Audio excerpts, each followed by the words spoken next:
Today from the global lane, an unprecedented global coalition pledges to expose China's malicious cyber activities. This is China against the world. Leftists manipulating minority voters as pawns of change. They recognize they can achieve power and begin to change America. Do away with Chick-fil-A. Ban the Christian business from campus at Notre Dame. It seems so strange that a business built on Christian principles wouldn't find a welcome home at a Christian university. And church snitch in the UK, reporting a maskless pastor for singing a hymn on Easter Sunday. Thine be the glory. And it's all right here on the global lane. The Biden administration has announced that the United States and its European allies are forming an unprecedented coalition to expose communist China's malicious cyber activities. Our next guest has been sounding the alarm for years about China's irresponsible behavior, the theft of secrets, and intellectual property in cyberspace. Gordon Chang is a columnist, author, lawyer, and China analyst. He joins us to share his insights. Gordon, thank you for taking the time to weigh in on this. So, is this truly unprecedented, a coalition like this to criticize China? Well, this certainly is unusual, and we haven't seen this in decades, Gary. Really, it's not only the United States, it's also the EU, NATO, miscellaneous Western countries. And importance here is that this is not U.S. versus China, which Beijing likes to frame everything. This is China against the world. So that's an advance. Right now, the White House is saying it's designed to expose what China is doing, and it's backing up tough talk with action by imposing costs and criminal charges on 4 Ministry of State Security hackers for their efforts to steal Ebola virus vaccine research. So how likely is it that this is a serious effort against China in the long term? If it were just up to the Biden administration, I'm sure it wouldn't be serious because the indictment of 4 hackers is meaningless in some sense. But what's going to start here is a dynamic. The American people are going to start to push the White House. Also, I think we're going to see China react. China is going to overreact. That's going to make it clear that the administration here has got to do something. So I believe that this is starting a process which probably the Biden administration would not like to be in, but unfortunately for them, they've got no choice right now. So correct me if I'm wrong, but it seemed that just before the COVID-19 pandemic, talks between the Chinese and Trump administration got hung up on the issue of intellectual property rights and consequences. So how serious is China about reaching an accommodation? And can the CCP leadership be trusted on this? Yeah. China is not serious about an accommodation. They're willing to make agreements as a tactical matter, and they did with the Phase 1 trade deal last year. But China is not even honoring those easy-to-meet commitments. And that's a real indication that Beijing is backtracking on any sort of deal. And therefore, I think that the Biden administration shouldn't be looking for an agreement with China. It should be looking to impose those costs. And those costs have to be as severe or more severe than the benefits that China gets from hacking. And we've got to remember that China steals hundreds of billions of dollars of U.S. intellectual property each year. John Ratcliffe, former director of national intelligence, put that number at almost $500 billion in his op-ed of last December. So criminal charges against those Chinese state security hackers who reside in China, do steps like that really accomplish anything? It doesn't really do anything because those hackers are going to be well beyond the reach of U.S. law enforcement. They're going to stay in China. China is certainly not going to give them up. Really, what we need to start doing is either hacking back or, and I think the more appropriate response is to start cutting economic relations with China, because that's what's going to really hurt Beijing. If we start reducing trade and investment, Beijing, I think, is going to understand how severely we can impose those costs. We constantly hear politicians and members of the media blame Russia for cyber attacks, but intelligence analysts have told me that China was actually responsible for SolarWinds and other cyber attacks. Do you agree? Why are government officials and members of the media so reluctant to blame China? Well, they're reluctant because we have had this policy of engagement up until the Trump administration. That was 5 decades of trying to integrate China into the international system. Also, many Americans do quite well financially from their investments or their trade relations with China, so they don't want to disturb the boat. And also, we're just seeing people being afraid of Beijing, which they shouldn't be, because China is much more reliant on the U.S. than the other way around. But as with regard to the attribution for any particular cyber attack, we might not know. But at least with the Microsoft Exchange cyber attack, there's clear evidence pointing to Beijing. So how concerned should we be about China's ability to hack critical energy, defense, and corporate computer networks? And what additional steps need to be taken to counter the threat? Yeah, China is very good at stealing information from the U.S., and we've got to be critically concerned. We've had a series of administrations that have not taken robust steps. And clearly, this is not just a question of China's thievery and criminal activity. It's more, I think, a question of America's failure to respond to this. Just to give you an example, in 2014, North Korea hacked Sony Pictures Entertainment, but those attacks originated from Chinese IP addresses. And when the FBI was actually asked, was any other country besides North Korea involved? They said no. But the Chinese officials had to know because they maintained the Great Firewall. They could see the attacks going out to Sony. They could see the hundreds of terabytes of data that were exfiltrated from that company coming back into China. We have just been so reluctant to call the Chinese out. So, of course, the Chinese are going to continue to steal. This has got to stop. So are the Chinese Communist Party's hacking efforts against these critical U.S. public and private sector computer networks growing? Absolutely growing. And part of it is because we haven't taken those steps that are necessary to deter and to stop this. Remember, our costs have got to be enormous because China has enormous benefits from stealing from the United States, not just the monetary value of the intellectual property they've stolen, but also the national security secrets that they have obtained. So I believe that we have to take drastic measures to protect ourselves. And if we don't, I don't know what our children and grandchildren are going to think about us because we have the means to protect ourselves. And when they find out that we didn't protect them and ourselves, I wonder what they're going to think. Okay, Gordon Chang, as usual, we appreciate you taking the time to provide your analysis. Thank you, Gary.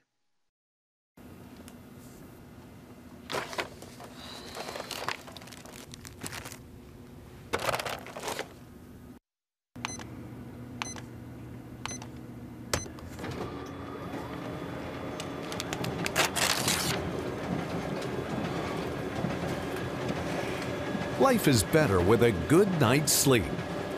Get your free DVD or booklet of Protect Your Sleep today. I'm Ephraim Graham, and this is Studio 5.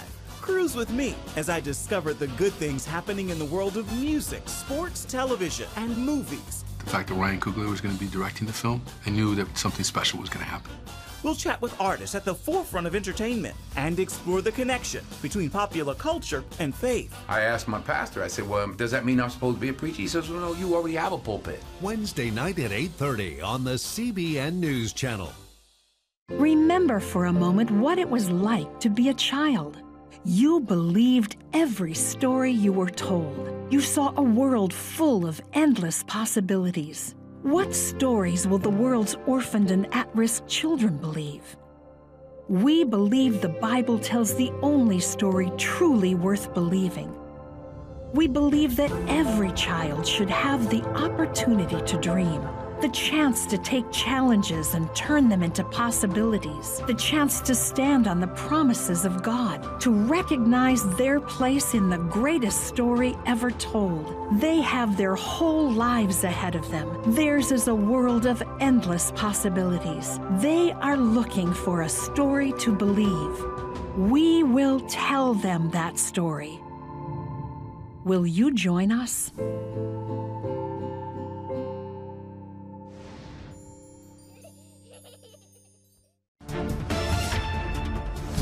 On the home front, Democrats are going all out to challenge new state voter election laws.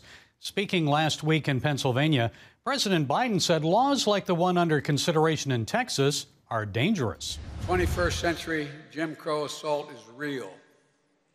It's unrelenting. And we're going to challenge it vigorously. Joining us with reaction to that comment and more is political commentator Stephen Broden. He's author of the book Pawns of Change. Also, Pastor Broden is the executive director of the Content of Character series and former adjunct professor of Dallas Baptist University. And he's a former Republican candidate for Congress and recipient of the Ronald Reagan Gold Medal Award. So, Pastor Broden, what was your reaction when you heard President Biden describe revised voting law efforts as Jim Crow and the greatest threat to democracy since the Civil War? I think that's just nonsense. It's hyperbole of the worst kind. We need to have our elections secure. We need to have fraud and corruption mitigated and removed as much as possible. And that's what the law in Texas is attempting to do, clean up the voter rolls and make sure that legal citizens of the United States or of Texas can vote and vote without having their vote mitigated or nullified by illegals and other false means of voting. So I think this is a good thing that Texas is headed in the direction of. Since the last election, at least 17 states have now enacted new voting laws, and many Democrats say new rules like those disallowing drive-through voting will suppress voter turnout, especially in minority communities. You agree or disagree? I disagree. I believe that voting is pretty easy. It's not a cumbersome process. If you've got your voter registration and your ID, you can walk into the voting polls in your community and vote relatively easy. It is not a cumbersome process. I believe that there are some issues, but I think we can resolve those issues and make voting as easy as possible. I believe that in America, we have perhaps one of the best systems available. We not only have a system that allows for all to vote, but we have the capacity to correct any malfeasance or any corruption. And we need to do that because we saw in this last election cycle that there was a lot of fraud that was perpetrated on the process. Of course, President Biden called that the big lie.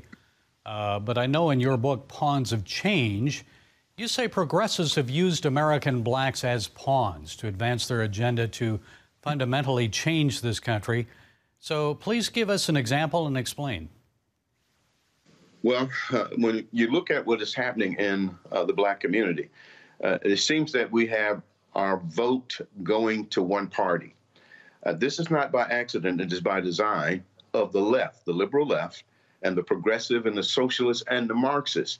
They recognize that if they can get the poor to vote for them, they can achieve power and begin to change America. How they have done this is through a number of tools that they have in their toolbox.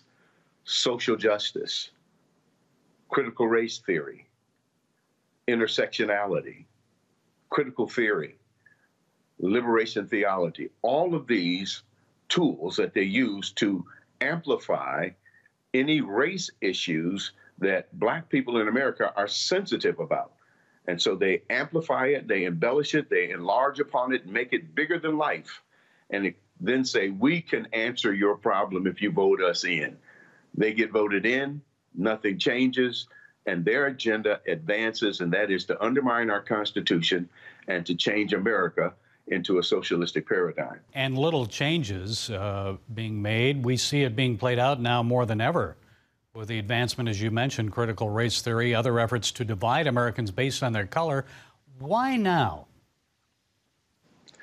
Well, I believe they're at a point where they can flip America, that they have been indoctrinating our children and young people in America with a socialistic paradigm in our schools and in other academic institutions.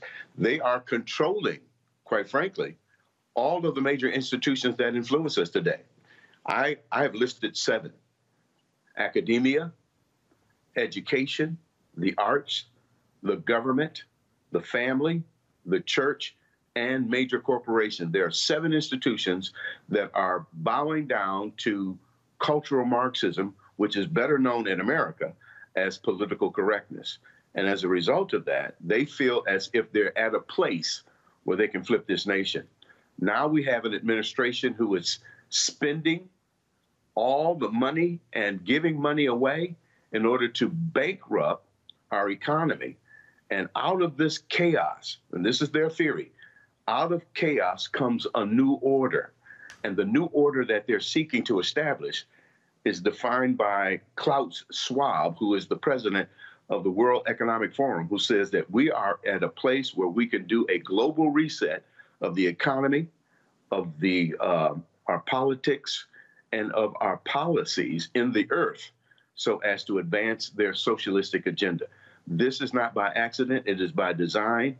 And that's what Content of Character is attempting to do, is to go into the Black community and help them to understand that what is happening here is not organic.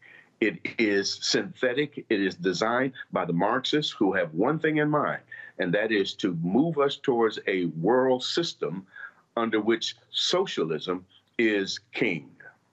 Okay, the book is Pawns of Change. Pastor, political commentator Stephen Broden, thank you so much for providing those insights today. You bet. Have a good one. Daddy? Yeah, buddy? How many nickels are in a dollar? There are 20 nickels in a dollar. How do birds fly? Does milk really make my bones stronger? Yeah. Daddy, when we die, will we go to heaven? Do you have the answer to life's biggest question? Call the 700 Club. We'll help you find answers to the important questions life brings your way. Watch breaking news, in-depth exclusive stories and programs from health to entertainment you won't find anywhere else. The CBN News Channel, a perspective you can trust. Enjoy credible news reporting from around the world. Discover inspiring programs and stories of hope, all in one place from a Christian perspective. The CBN News Channel, a perspective you can trust. To watch the CBN News Channel, download the app or visit cbnnewschannel.com. Hello, I'm Dr. David Perlmutter, board-certified neurologist and #1 New York Times best-selling author. Wouldn't it be great to boost your energy, eliminate brain fog, and even reverse brain disease? Well, you can, and I'm going to show you how, along with some of the world's most well-respected brain experts in this DVD, Protect Your Brain. Get Protect Your Brain, a free DVD only from the Christian Broadcasting Network, featuring experts on the cutting edge of neuroscience and brain health. No matter how many times you've failed in the past, you really can do this. In Protect Your Brain, you'll discover simple strategies to keep your brain young and healthy. Improve your memory. Discover the gut-brain connection. In Protect Your Brain, get your free copy at cbn.com or call 1-800-700-7000. If you want to improve the quality of your life, get the DVD Protect Your Brain and get it today. Do away with Chick-fil-A? The effort to eject the popular Christian restaurant from U.S. college campuses is unrelenting. Now students at one of America's premier Catholic institutions are saying they don't want the chain to set up shop on campus because Chick-fil-A has had donations to Christian groups. Well, here to explain more about what is happening at the University of Notre Dame is Angela Morabito. Ms. Morabito is former press secretary at the U.S. Department of Education. She currently serves as spokesperson for campus reform. Angela, it's good to talk with you again. So what in the world is going on with Chick-fil-A at Notre Dame, a Catholic university? Well, it seems so strange that a business built on Christian principles wouldn't find a welcome home at a Christian university. But there are students at Notre Dame who are saying Chick-fil-A has to go because of its Christian identity and because of the founders' Christian beliefs. They started a petition that had about 200 signatures from students and faculty who said no to Chick-fil-A, but that's a pretty small but vocal group out of the many thousands of people who go to that school. So fortunately, the school saw the light and they said in no uncertain terms that the Chick-fil-A is going to be built, it'll be allowed to go forward, and it's great to see a school actually take a stand against the woke mob when unfortunately so many others choose to cave. Donations to which Christian groups concern them and why? Well, there are quite a few things like Fellowship of Christian Athletes and the Salvation Army, they say are anti-LGBTQ. But when you look at what these groups do, they have a much larger humanitarian mission that Chick-fil-A supports.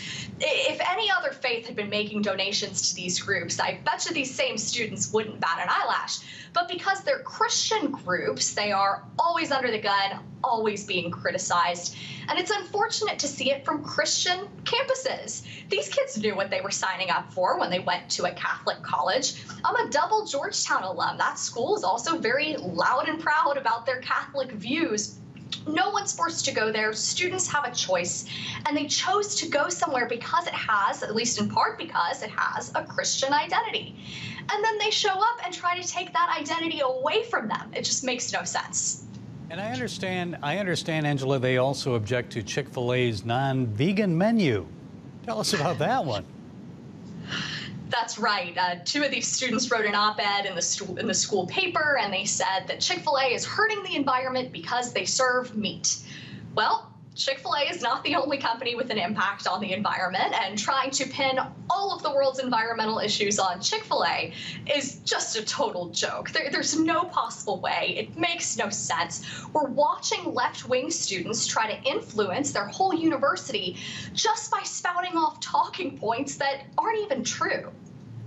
And I know you have about, well, you said 200 students, maybe 26 faculty members so that have signed a letter. So what are the chances that other universities will do the same and follow suit with the students at Notre Dame, even though Notre Dame did say we're not going to relent to them?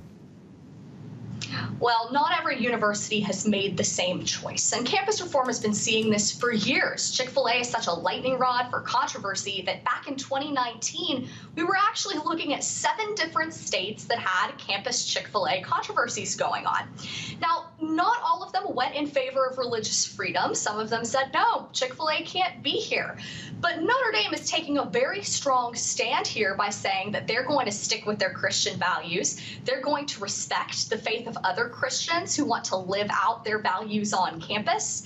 And this could and should be a turning point for other schools to realize that, you know, their Christian values are what make them special. It's what makes these schools what they are. It's not something that they should be hiding or trying, you know, to sweep under the rug while the campus left tries to dictate what happens at the school.